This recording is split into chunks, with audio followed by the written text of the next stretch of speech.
Terkait kenaikan tarif masuk Pulau Komodo, Presiden Joko Widodo menyebut Pulau Komodo dan Pulau Padar akan difokuskan untuk kegiatan konservasi, sedangkan kegiatan wisata dilakukan di Pulau Rinca.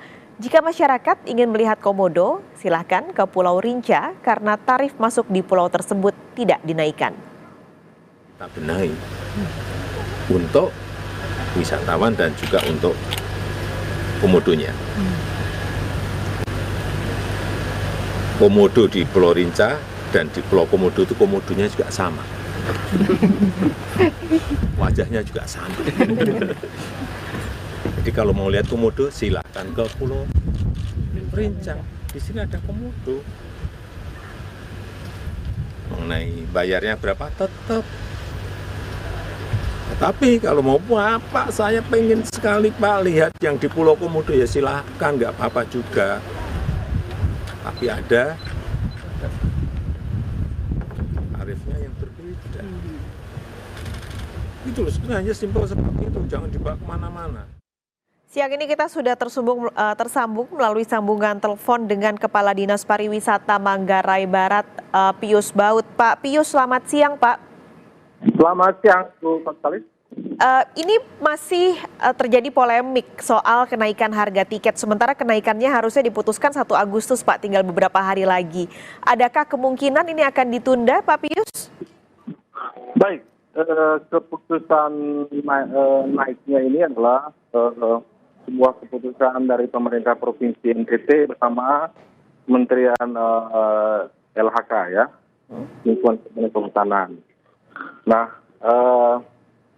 selama ini sudah ada beberapa tahapan sosialisasi kepada pelaku pariwisata, dan setiap tahapan itu memang selalu diwarnai penolakan dari teman-teman pelaku wisata. Dan hari ini juga tadi dilakukan launching tentang kenaikan tarif Komodo. Yang diwarnai juga tadi dengan penolakan dari pelaku wisata. Nah, diharapkan memang pelaksanaan kenaikan tarif ini perlu didiskusikan lagi waktu pelaksanaannya supaya bisa segala sesuatunya dipersiapkan dengan baik. Seperti itu.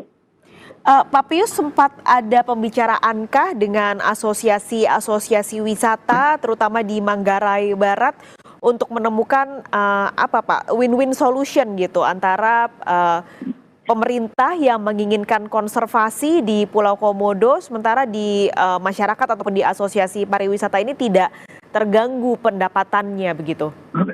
Iya betul. Sejauh yang kami ikuti selama ini dengan teman-teman pelaku pariwisata, konservasi oke, semua sepakat ya.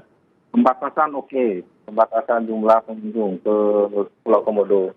Tetapi soal kenaikan tarif, kemudian soal waktu, mungkin itu yang perlu dibicarakan dengan baik, karena ini momen pasca pandemi, pariwisata sedang bertumbuh ya, berkembang dari kondisi pandemi yang melantarkan pariwisata tahun lalu.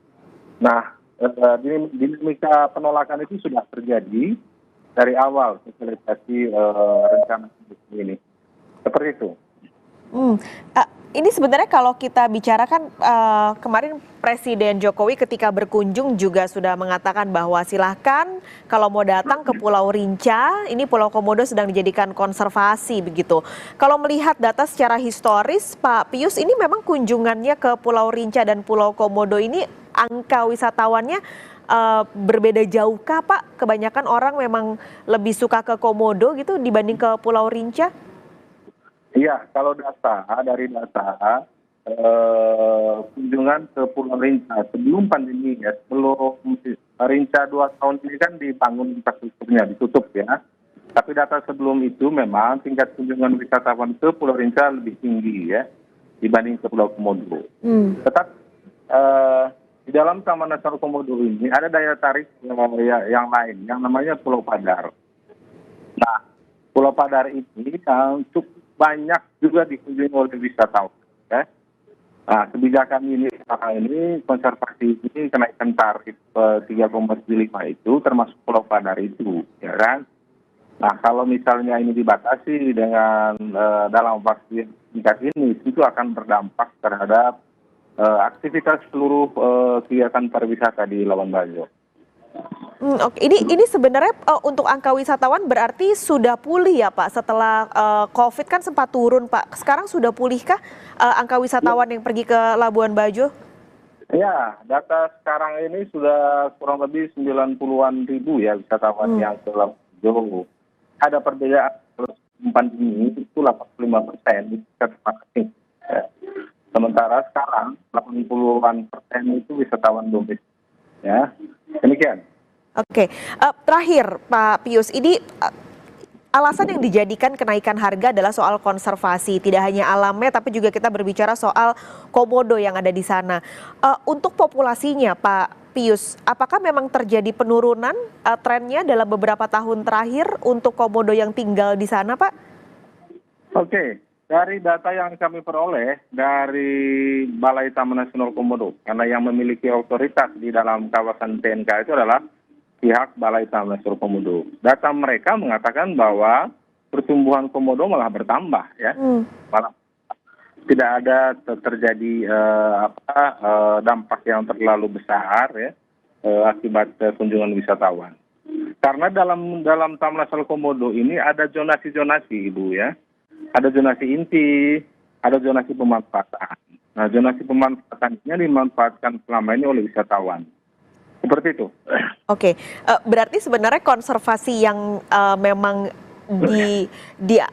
ditujukan untuk kenaikan harga ini di bagian mananya Pak Pius? Iya, jadi bicara konservasi ini kan kemarin berdasarkan kajian ilmiah ya dari kalau saya tidak salah, itu salah satu perguruan tinggi yang menyelenggarakan riset soal konservasi.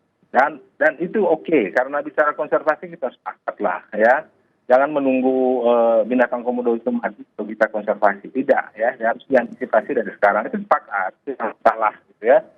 Jadi mungkin yang dipersoalkan oleh pelaku adalah soal waktunya, waktu dan juga soal besarannya yang perlu kita duduk bersama agar tidak mengganggu aktivitas pariwisata ini. Oke, baik.